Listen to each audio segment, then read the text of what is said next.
तो पिला माने तम समस्त को मु स्वागत करुच्ची मो यूट्यूब चैनल को। तो पिला माने +2 second year arts +2 second year arts पिला माने जो मानकर अछि पॉलिटिकल साइंस आर्ट्स पिला मानन को जो माने पॉलिटिकल साइंस अछि पिला माने तमरा रिवीजन क्लास पिला माने तो रिवीजन क्लास कोन ना एमसीक्यू रिवीजन क्लास हबो तम मानकर यूनिट 1 नो रिवीजन क्लास। तो चलो हमें स्टार्ट करबा समस्ते देख तो एटा सब पढ़ाई एवं आम रिविजन करवा पिला माने। तो भिडियोटी देखिया पूर्व चैनल नुआ थे सब्सक्राइब करदेव बेल आइकन को दबाइदेव नुआ नुआ नोटिफिकेशन पाई लाइक शेयर करदेव। तो पिला माने चलो आम स्टार्ट करवा रिविजन क्लास।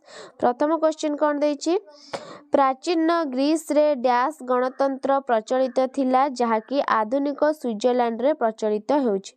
प्राचीन ग्रीस रे डैश परोक्ष ना प्रत्यक्ष ना प्रतिनिधिमूलक ना मूल्यबोध भित्तिक कौन हम एटा आंसर दे देछि प्रत्यक्ष गणतंत्र। परवर्ती क्वेश्चन डैश गणतंत्र रे समस्त नागरिक प्रत्यक्ष भाव में सरकार अंशग्रहण करती। डैश गणतंत्र रे मूल्यबोध भित्तिक ना प्रत्यक्ष प्रतिनिधिमूलक ना परोक्ष क्यों गणतंत्र रे ना प्रत्यक्ष गणतंत्र। परवर्ती क्वेश्चन निर्वाचन होची गणतंत्र मुख्य निर्वाचन होची डैश गणतंत्र मुख्य नीति मूल्यबोध भित्तिक सामाजिक प्रत्यक्ष परोक्ष बा प्रतिनिधिमूलक कौन ना परोक्ष बा प्रतिनिधिमूलक। परवर्ती क्वेश्चन डैश कहिथिले गणतंत्र होची लोकमानंकर निमंते और लोकमानंक द्वारा गठित सरकार किए कहिथिले सिली ना ब्राइस ना अब्राहम लिंकन ना गार्नर किए कहिथिले ना अब्राहम लिंकन कौन ना अब्राहम लिंकन कहिथिले। परवर्ती क्वेश्चन सिलिंग मतरे गणतंत्र एक सरकार सिलिंग मतरे कौन ना गणतंत्र एक सरकार जो प्रत्येक डैश थाए अंश ना भूमिका ना भाग ना कर्तव्य कौन थाए ना अंश कौन थाए ना अंश थाए।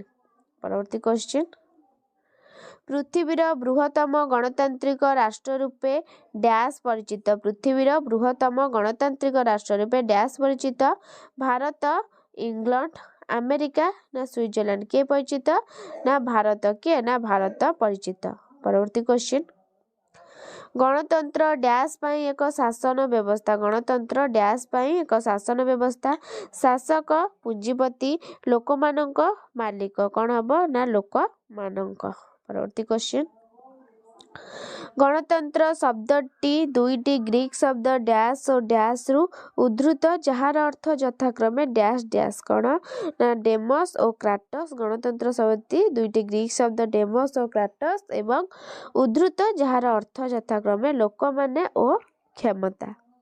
परवर्ती डेमस और क्राटिय लोक माने और क्षमता।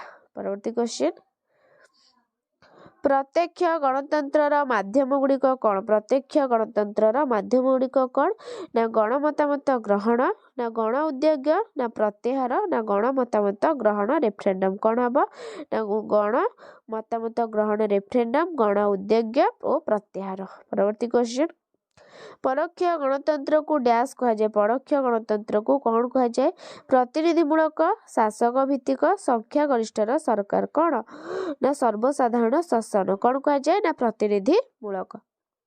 परवर्ती क्वेश्चन पिला माने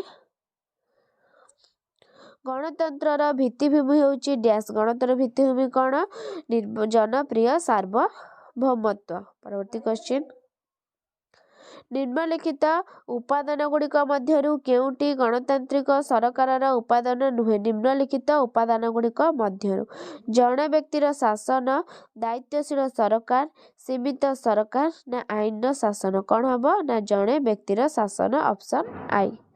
परवर्ती क्वेश्चन केउटी गणतंत्र विभव अटे केउटी गणतंत्र विभव अटे राजनैतिक गणतंत्र सामाजिक गणतंत्र अर्थनैतिक गणतंत्र ना उपरोक्त समस्त विभव कहब ना उपरोक्त समस्त विभव। परवर्ती क्वेश्चन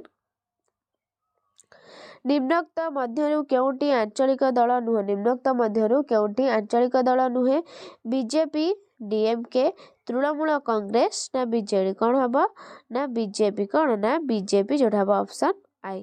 परवर्ती क्वेश्चन परोक्ष गणतंत्र डैश नीति उपरे आधारित अटे राष्ट्रर सार्वभौमत्व समस्तक शासन प्रत्यक्ष निर्वाचन ना सरकार परिचालन रे लोकमानकर परोक्ष अंशग्रहण कौन हम ना परोक्ष गणतंत्र सरकार परिचालन रे लोकमानकर परोक्ष अंशग्रहण।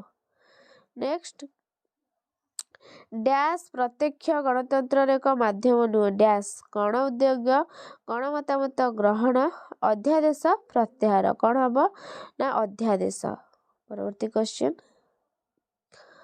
गणतंत्र सफलता पई केउ शर्त अधिक बलिष्ठ अटे गणतंत्र सफलता पई केउ शर्त गणतांत्रिक नागरिकता ना जागृत नागरिकता अर्थनैतिक समानता ना उपरोक्त समस्त शर्त कौन हम ना उपरोक्त समस्त शर्त।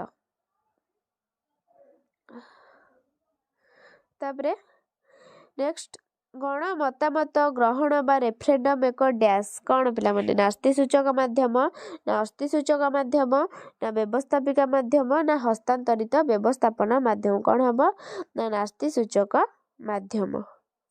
परवर्ती क्वेश्चन गण उद्योग बा इनिशिएटिव रो अर्थ कौन कौन आईन प्रणयन पई प्रस्ताव आईन को स्वीकृति प्रदान ना प्रतिनिधित्व व्यवस्था व्यवस्थापिक व्यवस्था कौन ना आईन प्रणयन पई प्रस्ताव। नेक्स्ट स्विट्जरलैंड रो गोटे कैंटन रे लोक माने आईन प्रणयन शासन प्रक्रिया रो प्रत्येक अंशग्रहण करथुवा व्यवस्था को डैश कहा जाए जनप्रिय आईन प्रणयन ना लेस जेमिनेट ना प्रत्यक्ष आईन प्रणयन ना हस्तांतरित आईन प्रणयन कौन हम ना लेस जेमिनेट।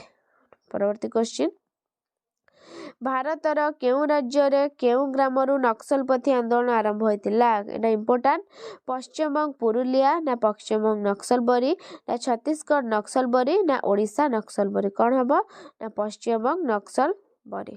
परवर्ती क्वेश्चन नक्सलपंथी आंदोलन सर्वप्रथम केबे आरंभ होइतिला मे 25 1967 मे 5 1967 ना मे मार्च 25 1966 ना एप्रिल 25 1968 केबे ना मे 25 1967। परवर्ती भारत रे 2011 जनगणना अनुसार पुरुष साक्षरता हार केते केते पिला माने 22.33% ना 22.14% ना 21.33% ना 83% केते ना 82% 14%। परवर्ती क्वेश्चन केवल निज अंचल रे विकास चाहुथिबा मतवाद केउ नाम रे परिचित केउ नाम रे पिला माने ना आंचलिकतावाद। तो बुझेला पिला माने तमरा ये थिला कोन एतिकी MCQ question answer next class को अवशिष्ट नै आसी पिला माने रिवीजन क्लास बुझेला। तो वीडियो टी भल लागितले लाइक शेयर सब्सक्राइब कर दबो रहउची धन्यवाद।